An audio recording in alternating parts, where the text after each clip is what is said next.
இவ்வளோ நாள் கிச்சனுக்கு போகாமல் திடீர்னு கிச்சனுக்குள்ளே போனால் கிச்சனுக்குள்ளே என்ட்ரி ஆகும்ச்சிலே தலை சுற்றிட்டு என்னடா அடுப்பு இப்படி வச்சுருக்காங்களேன்னு சொல்லிட்டு என் வீட்டுக்காரர் தான் சமைப்பாங்க. பால் எல்லாமே அதில் காய்ச்சி காய்ச்சி காய்ச்சி ஃபுல்லும் இந்த மாதிரி ஆகிட்டாங்க.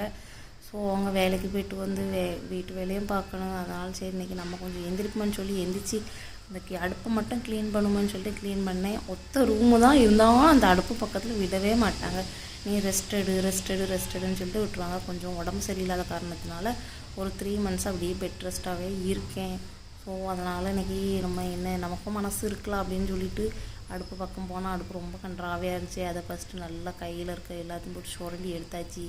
அதுக்கு பிறகு ஸ்க்ரப்பரை போட்டு தேய்ச்சேன். ஓரளவு பேட்டு க்ளீனாக இருக்குது.